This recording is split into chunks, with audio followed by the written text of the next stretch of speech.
भाई का तुम्हारा पुराना है। सुनीता का छोटा बेटा वरद, उसकी अभी अभी शादी हुई थी। सुनीता बड़ी ही लालची थी। उसके बेटे विघ्नेश ने अपनी माँ की पसंद से शादी की थी। इस वजह से सुनीता अपनी बड़ी बहू से बड़ा ही प्यार करती थी, क्योंकि वो बड़े खानदान से थी। लेकिन सुनीता का छोटा बेटा वरद, उसे तो मानसी पसंद आ गई थी, पर वो थी छोटे खानदान से। इस वजह से सुनीता उसका बड़ा ही द्वेष करती थी। वरद और मानसी की शादी हो ऐसा सुनीता को बिल्कुल भी नहीं लगता था। लेकिन वरद मानसी के अलावा किसी से भी शादी करने के लिए तैयार नहीं था, तो ना चाहते हुए भी सुनीता को उसकी शादी के लिए मानना पड़ा। लेकिन अब सुनीता मानसी को काफ़ी परेशान करती थी। उसकी गरीबी को लेकर उसका मजाक बनाती थी। सुनीता मानसी की माँ ने दी हुई चीज़ों का भी मजाक बनाती थी। इस बात का मानसी को काफ़ी बुरा लगता है। हमने तो तुम्हारी सारी बात मानी। तुम्हारी पत्नी मानसी हमारे घर में शोभा देती भी नहीं है, फिर भी सिर्फ और सिर्फ तुम्हारे लिए हमने उसे हम में समा लिया। अब तुम्हारी शादी हो गई है तो तुम्हारी जिम्मेदारियां भी बढ़ गई है। आज तक जो हुआ सो हुआ, लेकिन अब तुम तुम्हारा सारा ध्यान काम में लगाओ। हाँ माँ, लेकिन आज वो मुझे मानसी को छोड़ने उसके मायके जाना है। वो शादी के बाद पहली बार अपने मायके जा रही है। कल आपने कहा था ना कि ये रस्म होती है। हाँ हाँ ठीक है, जाओ उसे अपने मायके छोड़ आओ, लेकिन तुम्हें वहाँ रुकने की कोई ज़रूरत नहीं है। जी माँ। मानसी इधर आओ। क्या हुआ वरद जी? अभी मुझे थोड़ा काम है, मैं आता हूँ बाहर से। तब तक तुम तुम्हारी तैयारी कर लेना, मैं तुम्हारे मायके छोड़ाऊँगा और कल शाम को लेने आऊँगा। मुझे काम है तो मैं रुक नहीं पाऊँगा। ठीक है। जाते वक्त वहाँ तुम्हारे मायके वालों के लिए कुछ मिठाइयाँ और तोहफे रखे हैं, ले लेना। ज़रा उन्हें भी पता चले उनकी बेटी के ससुराल वाले कितने दिलदार हैं। वैसे भी ना तो वो हमारी बराबरी के हैं और ना ही हमारी बराबरी कर सकते हैं। माँ। वरद जी आप जल्दी जाइए और जल्दी आइए, तब तक मैं तैयार होती हूँ। वरद मानसी को छोड़ने उसके मायके चला जाता है। माँ जी, मानसी तो चलेगी उसके मायके, अब मेरी कॉफ़ी कौन बनाएगा? आपने तो काम वाली को भी काम से निकाल दिया है। अरे मैं बना देती हूँ ना बहू। ठीक है, कब तक आने वाली है मानसी? कल तक तो आ ही जाएगी। वैसे उसे पता है ना, शादी के बाद पहली बार जब लड़की मायके जाती है तो आते वक्त खाली नहीं आती। अरे हम उनसे आशा भी क्या कर सकते हैं बहू, वो तुम्हारी तरह अमीर खानदान से थोड़ी ना है। ये भी सच है, गरीब कहीं की। अगले दिन मानसी अपने मायके से घर आती है। आती ही सब उससे पूछने लगते हैं कि उसने मायके से क्या लाया। मानसी, क्या दिया तुम्हारी माँ ने तुम्हें? कुछ खास तो दिया ही होगा, पहली बार जो मायके गई थी तुम शादी के बाद। क्या माँ आप आते ही भाभी के पीछे पड़ गई? अभी अभी आई है ना वो, थोड़ी देर आराम करने दो, बाद में पूछो जो भी पूछना है वो। बाद में पूछो या अभी पूछो, उसकी माँ ने दी हुई चीज़ें थोड़ी ना बदलने वाली है। ऐसे भी कुछ लाया होगा सस्ता सा, बेचारी गरीब घर से जो है। मानसी, तुम्हारी माँ तो रीति रिवाज और परंपरा की काफ़ी बातें करती हैं। उन्हें तो पता ही होगा कि जब पहली बार बेटी शादी के बाद मायके आती है तो उसे खाली हाथ नहीं भेजते। हाँ माँ, पता है उन्हें, तभी तो मुझे 2000 रुपये दिए। वो मेरा नाप नहीं था उनके पास तो कपड़े नहीं खरीद पाई। क्या? सिर्फ 2000? बचपन से लेकर आज तक कभी तुमने 5000 से नीचे ड्रेस को हाथ नहीं लगाया, और अब ससुराल वालों ने कपड़े खरीदने के लिए दिए हुए 2000 भी तुम्हें काफ़ी लग रहा है।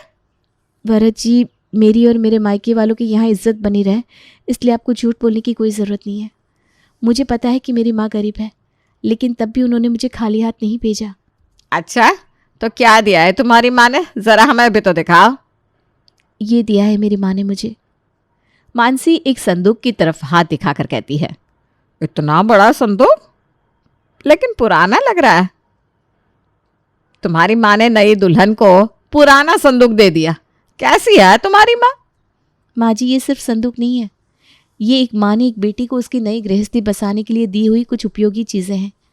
आपको ये संदूक पुराना लग रहा है, लेकिन ये संदूक पिछले कुछ पीढ़ियों से चलता आ रहा है। माँ बता रही थी कि ये संदूक उनकी नानी की माँ का है।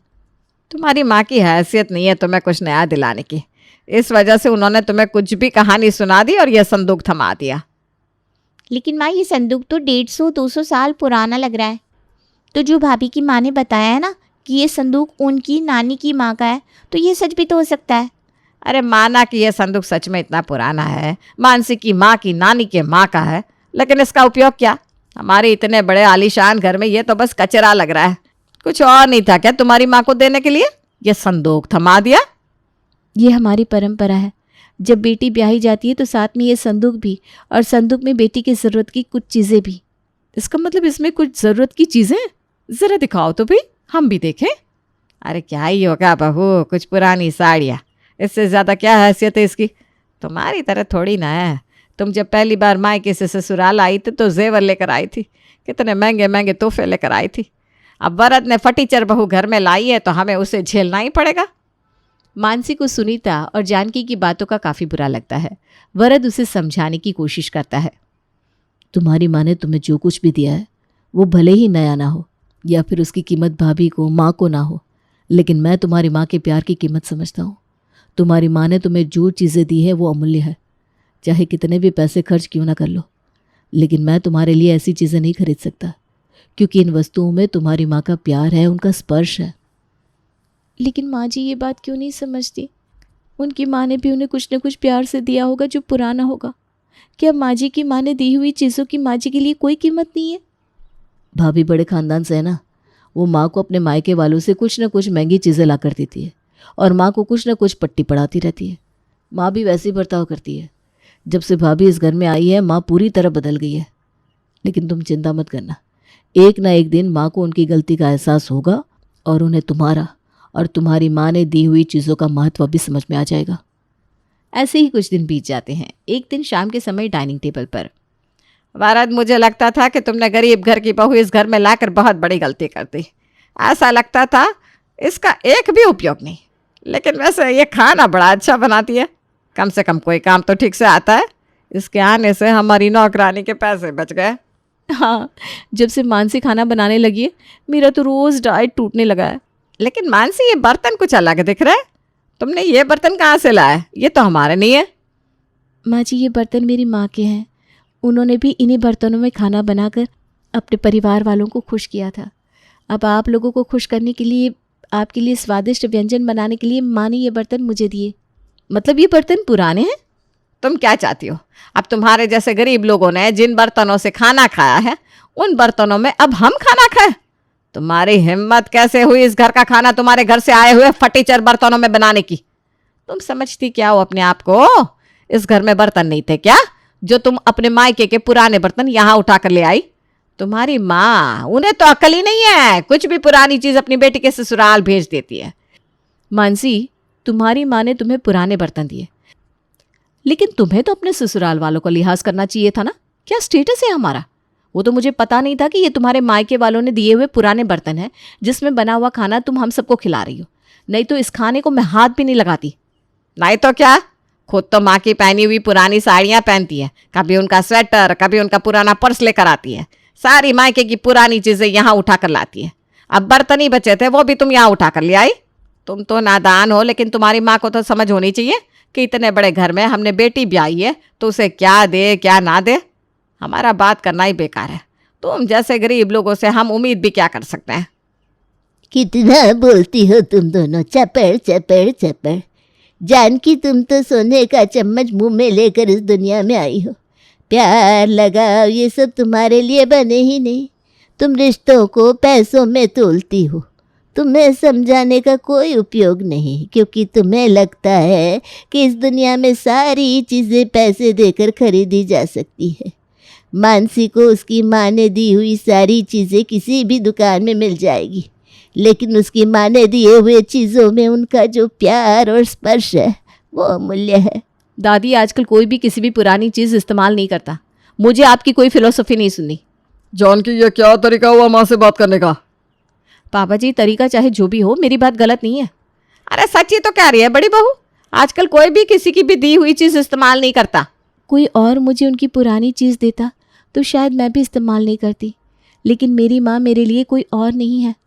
मुझे यकीन है कि वो कोई भी चीज़ मुझे बेवजह नहीं देंगी। उन्होंने मुझे ये बर्तन दिए, माना कि मेरे हाथ में स्वाद है, लेकिन आज आप सबको जो खाना पसंद आया है वो इन्हीं बर्तनों की वजह से, क्योंकि ये बर्तन काफ़ी पुराने हैं। लगभग 4 पीढ़ियों ने इनमें खाना बनाया है। ठीक है, तुम्हारी माँ ने तुम्हें बर्तन इस वजह से दिए कि इन बर्तनों में बना हुआ खाना खाकर तुम्हारे ससुराल वाले खुश हो जाए। लेकिन तुमने वो बक्सा लाया था, उसका क्या उपयोग है?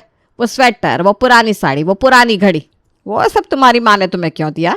100 बात की एक बात, वो तुम्हें कुछ नया खरीद कर नहीं दे सकती। इस वजह से जो चीज़ उनके उपयोग की नहीं है वो सब तुम्हारी माँ तुम्हें थमा देती है, और तुम पागल वो सब यहाँ लेकर आ जाती हो। वो स्वेटर मेरी दादी ने उनके मखमली शॉल से मेरे लिए बुना है। मेरी दादी का प्यार है उसमें।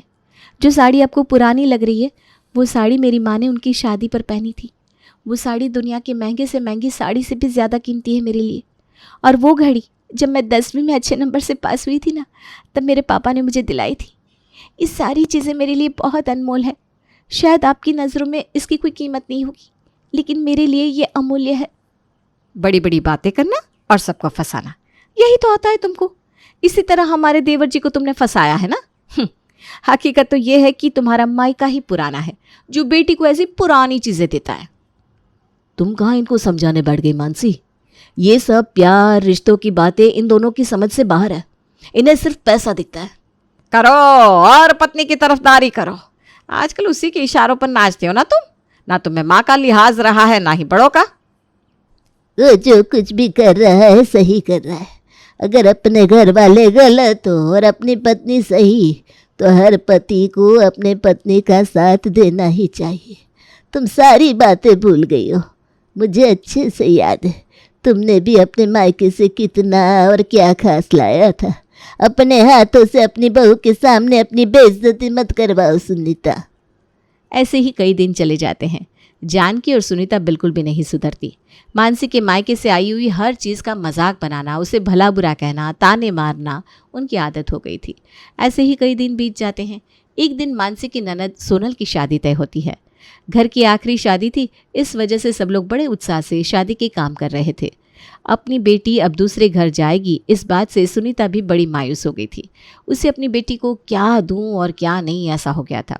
अगले कुछ ही दिनों में बड़े धूमधाम से सोनल की शादी एक बहुत बड़े खानदान में हो जाती है। और शादी के बाद पहली बार सोनल सुनीता के घर आती है। तभी, बेटा घर वाले सब अच्छे हैं ना? कोई तुम्हें कुछ कहता तो नहीं ना? माँ सब लोग काफ़ी अच्छे हैं, लेकिन शादी में हमसे कम ही रह गई। वो कह रहे थे कि उनका ख़ानदान काफ़ी बड़ा है, लेकिन हमारी शादी उनके ख़ानदान को शोभा दे ऐसे नहीं हुई। और आपने जो कुछ भी गहने दिए थे ना, वो सब तो पुराने थे। मुझे उन गहनों को लेकर और शादी को लेकर काफ़ी सुनना पड़ा। लेकिन बेटा वो हमारे खानदानी गहने हैं। माँ के गहनों में से कुछ गहने बेटी को देने का हमारे यहाँ रिवाज है। कहते हैं उन गहनों से बेटी की सुंदरता और भी ज़्यादा खिलती है, क्योंकि उन गहनों में माँ का प्यार और आशीर्वाद होता है। माँ लेकिन मेरी सास कह रही थी कि गहने देने ही थे तो ज़रा उनके ख़ानदान का लिहाज रखकर देने चाहिए थे। वो गहने ज़्यादा कीमती भी नहीं थे। मेरी सास का कहना था कि वो गहने बेचकर उससे जो कुछ भी पैसे आए उसमें और पैसे डालकर कोई नया गहना आपको मेरे लिए ख़रीदना चाहिए था। आपने दिए हुए गहने मेरे ससुराल में किसी को भी पसंद नहीं आए। सबने मेरा मजाक बनाया। मेरी ननद, मेरी जिठानी, सबने आपके बारे में कितना भला बुरा कहा। लेकिन बेटा वो गहने बेचकर अगर उसमें हम कुछ बढ़ावा डालते ना, तो ना ही उन गहनों में मेरा प्यार होता और ना ही उन गहनों को मेरा स्पर्श। उन लोगों को समझ में कैसे नहीं आता कि हर चीज़ के साथ किसी न किसी की भावनाएं जुड़ी हुई होती है। उन लोगों को कुछ भावनाएं हैं कि नहीं? किसी की भावनाओं का ऐसा मजाक नहीं बनाना चाहिए। इतना भी समझ में नहीं आता उन्हें। भले ही उनके लिए इन गहनों की कोई कीमत नहीं है, लेकिन हमारे लिए ये गहने अमूल्य है। ये हार जो मैंने तुम्हें दिया है, वो तुम्हारी दादी ने मुँह दिखाई की रस्म में मुझे दिया था। जब भी तुम ये हार पहनो तो तुम्हें मेरे साथ साथ तुम्हारी दादी की भी याद आए। यही वजह थी इस हार को तुम्हें देने के पीछे की। यह अंगूठी तुम्हारे पापा ने तुम्हारे होने की खुशी में मुझे दी थी। ये पायल तुम्हारे पापा ने उनकी पहली कमाई से मुझे ला कर दिए थे। इन अमूल्य चीज़ों का उन लोगों ने मजाक बना दिया। अरे वो क्या जानते इन सब के पीछे की हमारी भावना है। मुझे नहीं लगा था कि वो तुम्हारे साथ ऐसा करेंगे। और दामाद जी, उन्होंने कुछ नहीं कहा? इन्होंने सबको समझाने की काफ़ी कोशिश की, लेकिन किसी ने नहीं सुना। वो तो बस मुझे ताने ही मारते गए। माँ, हमारे यहाँ रिवाज है ना, माँ की शादी की साड़ी माँ अपनी बेटी को देती है। उस साड़ी का भी उन्होंने मजाक बनाया। मुझे ये बिल्कुल भी पसंद नहीं आया। माँ, अब से मैं तुम्हारी इस्तेमाल की हुई एक भी चीज़ अपने ससुराल नहीं लेकर जाऊँगी। आपने प्यार से दी हुई चीज़ों का मुझे और मजाक नहीं बनाना अपने ससुराल में। ओ मेरा बच्चा, तुम रो मत। ये ससुराल वाले ऐसे ही होते हैं। बहू चाहे कितनी भी अच्छी क्यों ना हो, लेकिन बहू के मायके वालों को ताना मारना, उन्हें बेइज्जत करना, बहू को खरी खोटी सुनाना, जैसे इनकी आदत ही होती है। माना कि वो पैसों से हमसे बड़े हैं, लेकिन तुम्हारे साथ ऐसा बर्ताव करके उन्होंने दिखा दिया कि उनकी सोच कितनी घटिया है और उनका दिल कितना छोटा है। उन्होंने मेरी भावनाओं का मजाक उड़ाकर सही नहीं किया। हाँ माँ, आपने सही कहा। बहू कितनी भी अच्छी क्यों ना हो, ससुराल वाले उसे बेइज्जत करने का बहाना ढूंढते ही रहते हैं। जैसे कल हमारे घर में मानसी भाभी अपने मायके से लाई हुई पुरानी चीज़ों की वजह से ताने सुन रही थी। जैसे आप उन्हें सुना रही थी, बेइज्जत कर रही थी, वैसा ही सब कुछ आज मेरे साथ हो रहा है। कल तक आप यहाँ हमारे घर में मानसी भाभी की माँ की बुराइयाँ कर रही थी, उन्हें कोस रही थी, तभी आपको कुछ भी नहीं लगा। और जब ये सब मेरे साथ हो रहा है, ये मैंने आपको बताया, तो आपको ऐसा लग रहा है कि वो लोग आपकी भावनाओं का मजाक बना रहे हैं। लेकिन आपने भी तो वही किया ना माँ, आपने भी तो भाभी के और उनकी माँ की भावनाओं का मजाक ही बनाया। तभी आपने सोचा भाभी को कितना बुरा लगा होगा, उन पर क्या बीती होगी। माँ, ये दुनिया गोल है, हम जैसा दूसरों के साथ करते हैं वैसा ही हमारे साथ भी होता है। मानसी बेटा, मुझे माफ़ कर दो। बड़ी बहू की बातें सुन सुनकर मेरे सर पर अमीरी का भूत सवार हो गया था। मैंने तुम्हें काफ़ी बेइज्जत किया, खरी खोटी सुनाई। आज वही सब भगवान ने मुझे लौटा दिया है। मुझे अपनी गलती का पछतावा है, मुझे माफ़ कर दो। अच्छा हो गया माँ कि आपको आपकी गलती समझ में आ गई। मैं नसीब वाली हूँ, मेरी सास मानसी भाभी की सास की तरह नहीं है। आपको अपनी गलती दिखाने के लिए मैंने आपसे झूठ कहा कि आपने दी हुई चीज़ों की वजह से मुझे बेइज्जत होना पड़ रहा है। मेरे ससुराल वालों की सोच आपकी तरह घटिया नहीं है, उन्हें प्यार और परंपरा का लिहाज है। लेकिन आप सुधर जाइए, नहीं तो भगवान सच में आपका किया आपके पास लौटा देंगे, तब शायद आपको कोई माफ़ नहीं कर पाएगा। बहू, मुझे माफ़ कर दे तू। मैं कौन होती हूँ माँ जी आपको माफ़ करने वाली? आपको आपकी गलती समझ में आ गई, यही मेरे लिए काफ़ी है। बस आइंदा किसी की भावनाओं का मजाक बनाने से पहले 100 बार सोच लेना कि कोई अगर हमारी भावनाओं का ऐसा मजाक बनाएगा तो हमें कैसा लगेगा।